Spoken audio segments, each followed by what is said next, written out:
Mais les Congolais, après Fali, qu'est-ce que vous allez faire? Parce que là, j'ai eu cette réflexion par rapport à ma dernière vidéo. Et je me demande, il y aura quoi après? Vidéo où d'ailleurs certaines personnes n'ont strictement rien compris. Quand je compare les Congolais aux Ivoiriens, je dis que les Congolais doivent s'inspirer des Ivoiriens, ce n'est pas dans la musique, c'est dans le comportement patriote. Comment les Ivoiriens ils sont, dès qu'un Ivoirien fait un truc, ils vont donner de la force à l'Ivoirien. C'est juste ça, moi, ce que je dis. Parce que moi, à contrario, bah, j'ai vu des Ivoiriens mettre en avant des gens qui faisaient du rock parce qu'ils étaient Ivoiriens. Ou de la dancehall parce qu'ils étaient Ivoiriens. Ou même récemment avec des jeunes mortis, tout ça. Ils vont le mettre en avant, c'est pas forcément leur délire. Hein. Mais parce qu'il est Ivoirien, ils vont lui donner de la force. Maintenant, si vous êtes trop bête pour comprendre ça, c'est pas mon problème. Aussi, tendance d'autres, ils m'ont dit quoi? Ils m'ont dit, ouais, mais les Ivoiriens aussi, c'est normal. Imra, qu'il est percé en France. C'est parce qu'ils parlent français, les gars. Arrêtez, vous connaissez. Ouais, attends, mais attends. Là, on se fout de ma gueule, là. Donc, les Congolais, ils ont le meilleur artiste africain-francophone de l'histoire. Et ils essaient de me faire croire que c'est parce que eux, ils parlent français, les Ivoiriens, et eux, ils parlent lingala, que ça passe pas. Alors que Fali fait des musiques en lingala. Hein. Mais bon. Et le mec, il a fait 2 stades de France.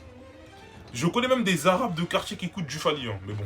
Puis même cet argument de la langue, oh, telle, oui, il parle telle langue, c'est pour ça, truc, non, mais les gars, arrêtez vos conneries. Mauvais, Joe, il parle français, sa musique, elle a passé internationalement, il passe dans The Shell Room, le plus gros blog américain. Les gars, arrêtez vos conneries.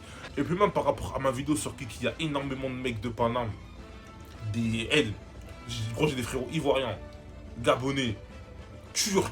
Ils sont gros, ils ont vu ma vidéo, ils ont dit mais il est trop fort. Ils savaient même pas qu'au Congo il y avait des rappeurs. Et encore pire, des rappeurs aussi forts. Alors encore une fois, ils ne comprennent quasiment rien à ce que Kiki dit dans ses sons. Parce qu'il parle au moins 85% lingala. Il parle un peu français, anglais, mais c'est du lingala la plupart du temps. Alors encore une fois, tu vas en Côte d'Ivoire, il y a Imra qui met en avant, il y a JJB, il y a même là récemment Wanché, le fuck tous les mogos de Blocos. Il y a des mecs à Paname, ils ont jamais mis les pieds en Afrique, ils disent fuck tous les mogos de Blocos, un quartier à Abidjan, les gars.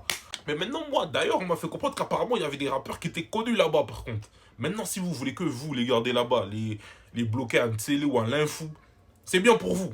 Mais si vous voulez pas les voir aux flammes briller internationalement, c'est bien pour vous. Si vous voulez que rester dans cette fermeture de « Oh, on fait que des trucs où il n'y a que les Congolais qui peuvent comprendre, sinon c'est mort », il n'y a pas de problème. De toute façon, comme quelqu'un a dit, big shout out à lui, les Congolais, si tu les parles pas de Fali, des Warriors, ils vont pas donner de force.